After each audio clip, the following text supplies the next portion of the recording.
Hello everyone, welcome back to our channel. అందరూ ఎలా ఉన్నారు? బాగున్నారా? ఈరోజు వీడియో ఏంటంటే మెంతి కూరతో పచ్చడి అయితే ప్రిపేర్ చేస్తున్నాను.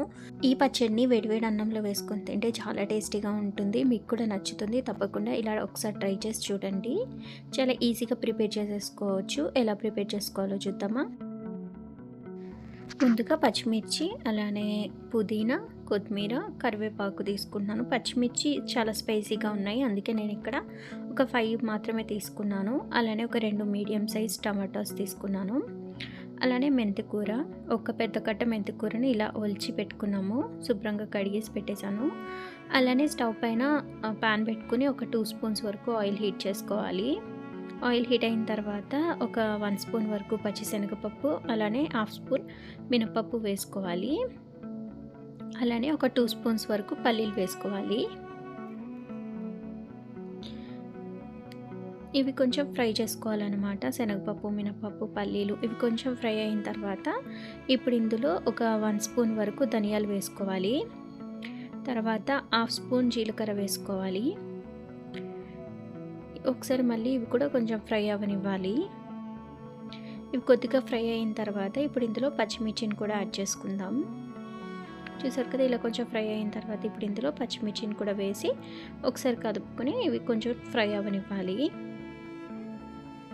మంటను మీడియం ఫ్లేమ్లో పెట్టుకుని ఈ పప్పులన్నీ కూడా మంచిగా త్వరగా ఫ్రై అవ్వాలి, మరి మాడిపోకూడదు. చూసారు కదా, ఇలా ఈ విధంగా ఫ్రై అయిన తర్వాత ఇప్పుడు వీటిని అన్నిటిని ఒక బౌల్లోకి అయితే తీసేసుకోవాలి.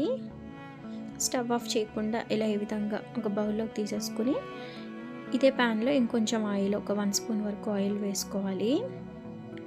తర్వాత ఇందులో మెంతికూర కడిగి నీట్గా పెట్టుకున్నాం కదా, ఒక పెద్ద కట్ట మెంతికూరని వేసుకోవాలన్నమాట. వేసుకుని ఒకసారి ఫ్రై చేసుకోవాలి. ఇది ఒకసారి ఇలా ఫ్రై చేసుకున్న తర్వాత కొత్తిమీర, పుదీనా, కరివేపాకు ఈ 3 తీసుకుంటున్నాను నేను ఇక్కడ కొద్దిగా. మీ దగ్గర ఏదున్నా పర్వాలేదు. కొత్తిమీర ఉంటే కొత్తిమీర వేసుకోండి, కరివేపాకు ఉంటే కరివేపాకు. నా దగ్గర ఈ 3 ఉన్నాయని చెప్పి నేనైతే 3 వేస్తున్నాను. టేస్ట్ బాగుంటుంది. ఇలా వేసుకొని ఒకసారి అయితే మిక్స్ చేసుకోవాలి. ఇది కొంచెం ఫ్రై అయిన తర్వాత ఇప్పుడు ఇందులో టమాటాస్ని కూడా యాడ్ చేసుకోవాలి. నేను ఇక్కడ మీడియం సైజ్ టమాటాలని 2 కట్ చేసి ఇలా ఈ విధంగా యాడ్ చేస్తున్నాను. ఇలా వేసుకోవడం వలన చట్నీ టేస్ట్ అనేది బాగుంటుంది. మరి ఒకటే మెంతికూర ఒకటే వేసుకుంటే కొంచెం చేదు వచ్చినట్టుగా ఉంటుంది కదా, అందుకే ఇందులో కొంచెం ఒక 2 టమాటాలను అయితే యాడ్ చేస్తున్నాను. అలానే చిన్నది చింతపండు కూడా వేసుకోవాలి. వేసుకొని ఒకసారి మిక్స్ చేసుకోవాలి. ఇలా మిక్స్ చేసుకున్న తర్వాత ఇప్పుడు ఇందులో కొంచెం కల్లుప్పు అయితే యాడ్ చేస్తున్నాను. మీ దగ్గర కల్లుప్పు లేదంటే నార్మల్ సాల్ట్ని అయితే యాడ్ చేసుకోండి. ఇలా ఒకసారి వేసిన తర్వాత ఒకసారి మిక్స్ చేసేసి ఇదైతే కొంచెం మగ్గనివ్వాలి. టమాటాస్ అనేవి మంచిగా కుక్ అవ్వాలి. చూసారు కదా, ఇలా ఈ విధంగా సాఫ్ట్గా కుక్ అవుతుంది. ఇంకా వాటర్ కూడా ఇంకిపోవాలి. ఈలోపు ముందుగా మనం ఫ్రై చేసి పెట్టుకున్న పప్పులు ఉన్నాయి కదా, వీటిని అయితే మిక్సీ పట్టుకుందాము. ఇప్పుడు ఇందులో కొన్ని వెల్లుల్లి రేఖలు కూడా వేసుకొని ఇలా ఈ విధంగా ఒకసారి మిక్సీ పట్టేసుకోవాలి.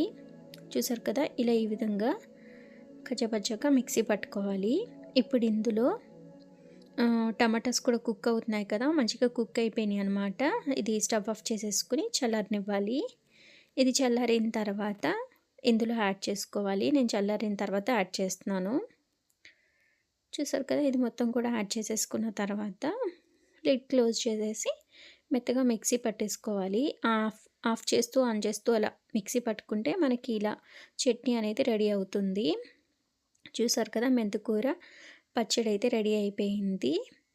ఇప్పుడు మీకు కావాలంటే దీనికి పోపు పెట్టుకోవచ్చు, లేదంటే లేదు. నేనైతే ఇక్కడ ఏం పోపు ఏమీ పెట్టట్లేదు.